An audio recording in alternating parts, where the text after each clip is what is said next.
Hello everyone, আসসালামু আলাইকুম। সবাই কেমন আছেন? আশা করি সবাই ভালো আছেন। আজকের নতুন স্পেশাল ভিডিওতে সবাইকে স্বাগতম।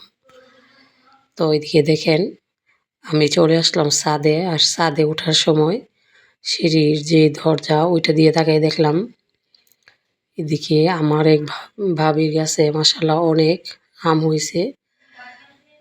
তো বৃষ্টি বাদলে গেলে তারপর বোঝা যাবে কীরকম আম থাকে বা আম বড় হলে বোঝা যাবে। তো এদিকে আমি ভুলে কতগুলো বড়ই রোদে দিয়েছি। তো বড়িগুলো পাড়ার সময় ফেটে গেছে। তো এখন শুকালে তারপর বাছতে হবে।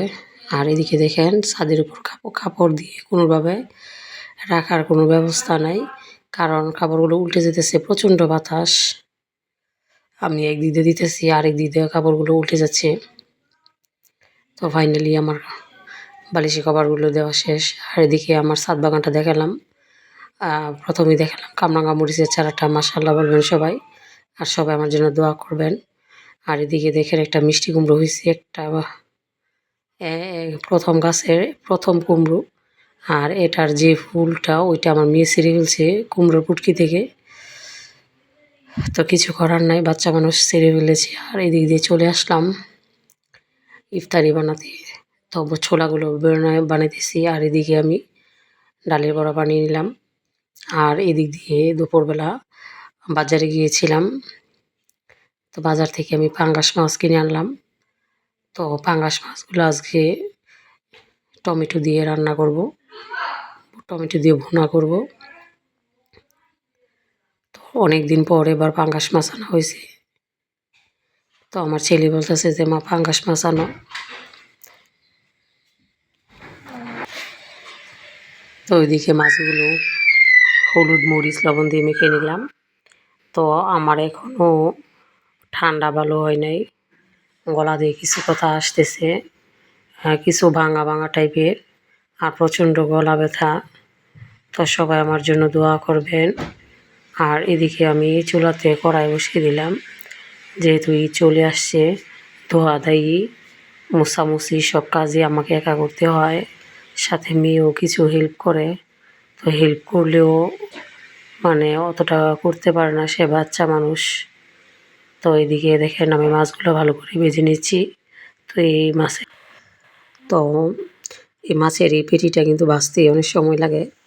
তো এদিক দিয়ে দেখেন মাছ ভাজা শেষ আমার। দুটো টমেটো কেটে নিলাম। তো এখন কড়াইতে দিয়ে দিলাম পেঁয়াজ। তো পেঁয়াজটা দিয়ে, যেহেতু পাঙ্গাস মাছ আমি এখন তেল দেবো না, এই মাছে অনেক তেল থাকে, তেলের জন্য আমার কাছে ভালো লাগে না। তবে মাছের পেটিটা ভুনা করলে ওইটা আবার খেতে আমার কাছে খুবই ভালো লাগে। তো ঝটপট একটু পানি দিয়ে নিলাম। আর এখন দিয়ে দিব মরিচের গুঁড়ো, হলুদ। তো দিয়ে অল্প একটু লবণ দিয়ে ভালো করে নাড়াচাড়া করে নিলাম। তো এখন দিয়ে দিব টমেটোগুলো। আর টমেটো কষানো হলে দিয়ে দিব মাছ। তো আমার মতো কে কে পাঙ্গাস মাছ খেতে পছন্দ করেন? অনেকেই কিন্তু এই মাছটা পছন্দ করে না, কিন্তু আমার কিন্তু আনতে হয়, কারণ আমার বাচ্চারা খুব পছন্দ করে। আর আমার কাছেও পাঙ্গাস মাছের পেটিটা খুবই ভালো লাগে। যেহেতু আমরা মধ্যবিত্ত পরিবারের মানুষ, আমাদেরকে সবই খেতে হয়। ওই রকম ইলিশ মাছ বা ওই সব কিছু কিন্তু বেশি বেশি খাওয়া হয় না। জাতীয় মাছ যেগুলো পাঙ্গাস, তো আমাদের জাতীয় মাছের নাম হচ্ছে পাঙ্গাস। কিছু বলার নাই, কেউ হাসবেন না। তো এদিকে দেখেন মাছগুলো দিয়ে দিলাম। আর এখন দিয়ে দিলাম অল্প একটু ঝোলের পানি। তো এই পর্যায়ে একটা ঢাকনা দিয়ে ঢেকে রাখবো। আর এদিক দিয়ে দেখেন মাছের পেটিগুলো দেখেন কী পরিমাণ তেল হয়েছে। আর পাঙ্গাস মাছের ভিতরে মাত্র ডিম হইতেছিল। তো মাছের কলিজা নাড়ি বুড়ি এগুলো বেছে বেছে নিয়েছিলাম, পরিষ্কার করে নিলাম। আর এখন আমি রান্নার পালা। তো আমার মাছ ভুনাটা প্রায় হয়ে গেছে। তো দেখতে কেমন লাগতেছে কমেন্ট করে জানাবেন। তো মাশাআল্লাহ আজকের মাছ ভুনা খেতে খুবই ভালো লাগবে। তো দেখতে মাশাআল্লাহ অনেক লোভনীয় হয়েছে। তো দেখেন কালারটা কিন্তু একেবারে সেই অরিজিনাল কালার। তো উঠিয়ে নামিয়ে নিলাম আমি। তো এই পর্যায়ে মাছের তেল দিয়ে দিলাম কড়াইতে। তো আজকে তেল ছাড়া রান্না করব। শুধু পাঙ্গাস মাছের এই তেলের কান্ডিটা দিয়ে কড়াইতে ভালো করে নাড়াচাড়া করে নিলাম। তো দেখেন আস্তে আস্তে আমি চামচের সাহায্যে করে নিচ্ছি। আর এই পর্যায়ে দিয়ে দিলাম পেঁয়াজ আর কাঁচামরিচ। তো অনেক তেল বের হয়েছে, তেলটা গলে গেছে। তো এখন সবগুলো পেটি দিয়ে দিলাম।